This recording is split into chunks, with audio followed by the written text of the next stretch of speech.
2. 초겨울에 니콜라이 안드레예비치 볼콘스키 노공작은 딸을 데리고 모스크바로 나왔다.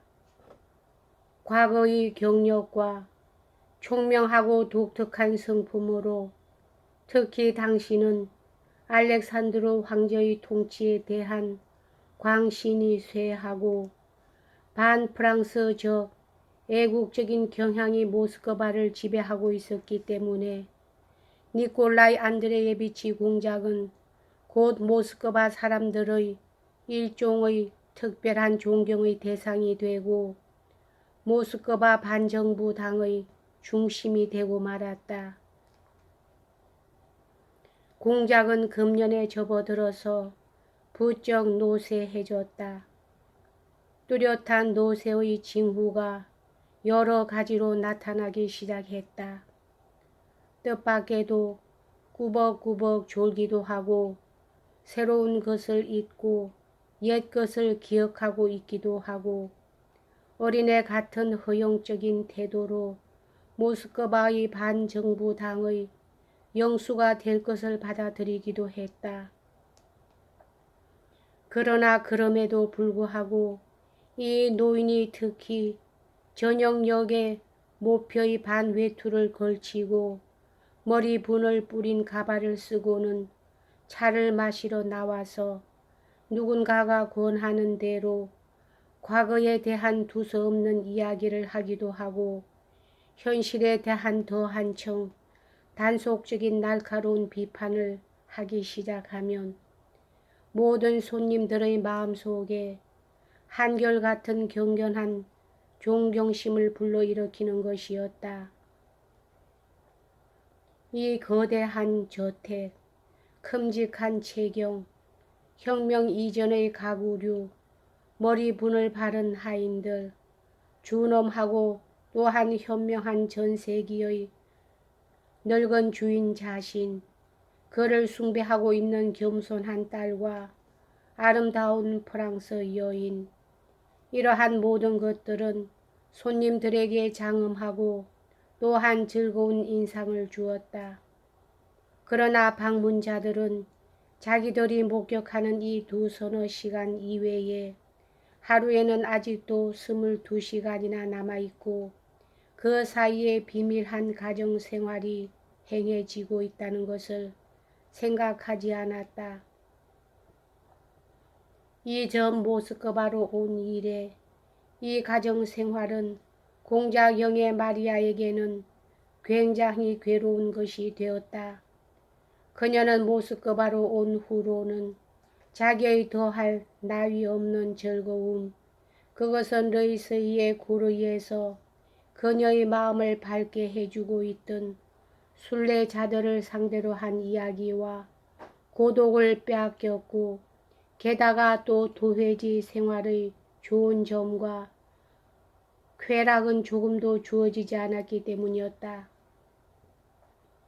사교계에는 출입하지 않았다. 왜냐하면 아버지는 자기와 함께가 아니면 딸을 외출시키지 않았고 그 자신은 건강이 좋지 못하기 때문에 나갈 수가 없음을 누구나 다 잘 알고 있었으므로 아무도 그녀를 식사나 야회에 초대하려고 하지 않았기 때문이었다. 공작영의 마리아는 결혼의 희망도 완전히 버렸다. 이따금 신랑감이 될 수 있는 젊은 사람들이 공작의 집에 나타날 적도 있었으나 니콜라이 안드레예비치 공작은 냉담하고 짓궂은 태도로 그러한 사람들을 맞았다가는 곧 배웅해 버리는 것을 그녀는 보고 있었기 때문이었다. 공작영의 마리아에게는 친구가 없었다. 이번에 모스크바에 와서 그녀는 자기의 가장 가까운 두 친구에게 실망하고 말았다. 브리엔너 양과는 전부터 흉금을 완전히 털어놓고 싶지는 않았지만 지금은 이 여자가 못 견디게 불쾌해졌고 몇 가지 이유 때문에 이 여자를 멀리하게 되었다. 공자경의 마리아가 5년 동안 끊임없이 통신하고 있던 줄리는 이때 마침 모스크바에 있었으나 오랜만에 직접 만나보자 전혀 인연이 없는 남인 것 같았다. 그 당시 오빠의 죽음으로 말미암아 모스크바에서도 가장 부유한 아가씨가 된 줄리는 세속적인 만족에 열중하고 있었다. 그녀는 갑자기 자기의 진가를 존중하기 시작한 그녀에게는 그렇게 생각되었다. 젊은 사람들에게 둘러싸여 있었다. 결혼이 늦은 상류 사회의 아가씨에게는 어느 시기에 있어서 이제 자신의 결혼의 마지막 기회가 왔다. 지금이 아니고는 자기의 운명을 결정할 때는 없다고 느끼는 법인데 줄리도 바로 그러한 시기에 놓여 있었다. 공자경의 마리아는 목요일이 될 때마다 자기는 이제 아무에게도 편지를 쓸 상대방이 없다는 것을 쓸쓸한 미소를 띠고 생각하는 것이었다. 왜냐하면 줄리는 이곳에 살고 있기 때문이었다. 그녀는 줄리와 매주 만나고 있었으나 만났다고 해서 조금도 기쁘지는 않았다. 그녀는 마치 몇 해 동안 밤마다 놀러 다녔던 귀부인과의 결혼을 단념한 노망명개처럼 줄리가 여기에 있기 때문에 편지를 보낼 사람이 없는 것을 유감스럽게 생각했다. 공자경의 마리아는 모스크바에 오고 나서부터 말벗도 없었고 자기의 슬픔을 나눌 사람도 없었다. 더욱이 새로운 슬픔은 이 동안에 많이 불어났다. 안드레이 공작의 귀국과 그 결혼의 시기는 차차 다가와 있는데도 아버지의 마음이 누그러지게 해달라는 그의 의뢰는 아직 실행되지 않고 오히려 전혀 불가능하게 된 것처럼 생각되었기 때문이다. 백작영의 로스토바의 이름을 입에 올리는 것만으로도 그렇지 않아도 그의 언제나 기분이 좋지 않은 노공작은 벌컥 역정을 냈다. 요즘에 또 하나 불어난 공작영의 마리아의 새로운 슬픔은 6살 난 조카를 가르치는 일이었다. 니콜루시카를 대하는 자기의 태도 속에서 그녀는 아버지의 성급함을 자기에게서 발견하고 몸이 오싹해지는 것이었다. 절대로 신경질을 부려서는 안 된다고 여러 차례 자신에게 타일러도 조카를 가르치려고 글 짚는 막대기를 들고 프랑스어 인문을 대할 때마다 그녀는 자기의 지식을 조금이라도 빨리 그리고 쉽게 아이에게 주입해 주고 싶어 하고 아이는 금방이라도 고모가 발끈 화를 내지는 않을까 하고 처음부터 바짝 얼어있다. 조카가 조금이라도 부주의한 태도를 보이면 그녀는 어느 틈에 몸을 바들바들 떨고 허둥거리면서 발끈 화를 내어 목소리를 높이기도 하고 때로는 그 조그마한 손을 휙 잡아당겨 방 한쪽 구석에 세우는 적도 있었다. 조카를 방 한쪽 구석에 세우고 나서는 그녀는 자신의 심술궂은 초악한 성질이 가엾어져 마침내 스스로 먼저 울음을 터뜨리고 만다. 그러면 니콜루시카는 그 흉내를 내어 훌쩍훌쩍 울면서 허락도 없이 구석에서 나와 그녀에게로 다가가서 그 얼굴에서 젖은 손을 잡아떼고 그녀를 위로하는 것이었다.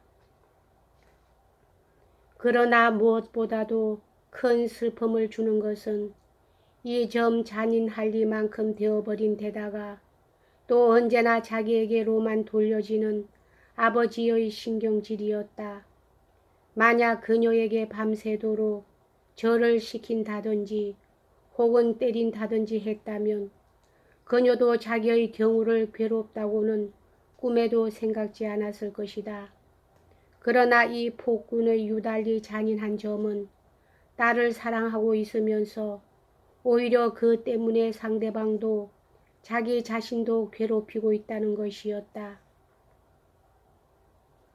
그는 일부러 딸을 욕보이려 하고 창피를 줄 뿐 아니라 무슨 일에 있어서는 언제나 그녀가 나쁘다는 것을 논리적으로 증명해 보이는 것이었다.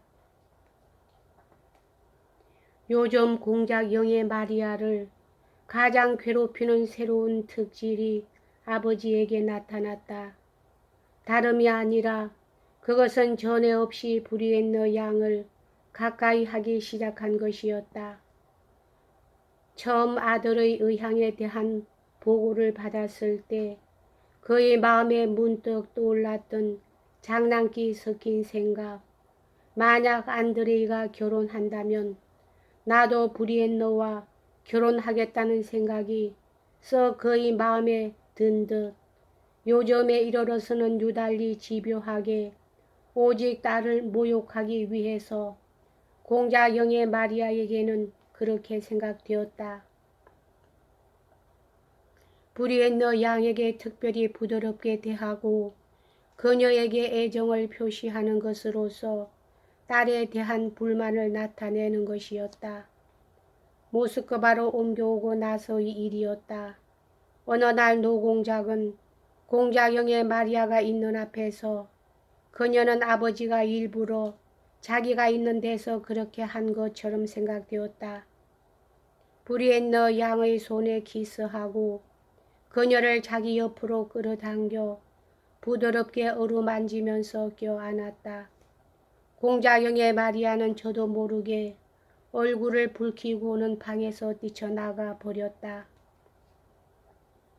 몇 분인가 지나서 브리엔너 양은 타고난 기분 좋은 목소리로 무엇인지 쾌활하게 짓거리면서 방글에 미소 지으며 공작영의 마리아의 거실로 들어왔다. 공작영의 마리아는 당황해서 얼른 눈물을 닦았다. 그리고 결연한 걸음걸이로 브리엔너 양에게로 다가가 자기 자신도 무엇을 하고 있는지 모르는 채 잔뜩 화가 나서 허둥거리면서 폭발하는 목소리로 프랑스 여인에게 소리치기 시작했다. 남의 약점을 이용하는 것은 더럽고 비열하며 뭘 인정한 짓이에요. 그녀는 끝까지 말을 맺지 못했다. 어서 내 방에서 나가줘요. 라고 외치자 그녀는 울음을 터뜨리고 말았다. 이튿날 공작은 딸에게 한마디도 말을 건네지 않았다. 그러나 식사 때 브리엔너 양부터 먼저 요리를 돌리도록 분부하고 있는 것이 공작영의 마리아의 주의를 끌었다. 식사가 끝나고 급사가 종전의 습관대로 공작영예부터 먼저 커피를 돌리기 시작하자 공작은 갑자기 미치광이처럼 화를 내며 필립에게 지팡이를 던지고 당장 그를 군대에 집어넣어 버리라고 명령했다. 시키는 대로 말을 듣지 않는군. 벌써 2차례나 말했잖나. 시키는 대로 듣지 않는구나. 이 사람은 우리 집에서 첫째 가는 사람이야. 나의 가장 귀중한 친구야. 하고 공작은 외쳤다. 만약 내가 다시 한번 어제 같은 무례한 짓을 하면 하고 그는 비로소 공작영의 마리아에게로 얼굴을 돌리고 노여움에 불타 외쳤다. 이 사람 앞에서 버릇없이 굴면 누가 이 집의 주인인지 가르쳐 줄 테다. 나가 내 눈에 어른거리지 않도록 해라. 이 사람한테 사과해. 공작영의 마리아는 아말리아 예브케니예프 나와 아버지에게 용서를 구하고 자기의 중재를 바라고 있는 급사 필립을 위해서 잘못을 빌었다. 이러한 경우 공작영의 마리아의 마음속에는 자랑스러운 비슷한 희생의 감정이 솟구치는 것이었다. 그리고 또 이와 같은 순간에 저도 모르게 자기가 마음속으로 비난하고 있는 아버지가 그녀 눈앞에서 안경을 찾으려고 옆을 드듬드듬 하면서도 언제까지나 찾아내지를 못하거나 금방 일어났던 일을 곧 잊어버리거나 혹은 약해진 발을 휘청휘청 내디디면서 누가 자기의 쇠약을 알아챈 것은 아닌가 하고 주위를 둘러보기도 하고 혹은 이것이 가장 나쁜 것인데 자기 마음을 북돋아 주는 손님이 없을 때면 이따금 식사 중에 돌연 냅킨을 떨어뜨리고 졸기 시작하여 고개를 꾸벅꾸벅 하면서 접시 위에 엎드리기도 하는 것을 보면 아버님은 나이를 잡수셔서 쇠약해지셨는데 나는 감히 아버님을 책망하다니 하고 그녀는 마음속으로 자기 자신에게 혐오감을 느끼면서 이렇게 생각하는 것이었다. 여기까지 하겠습니다.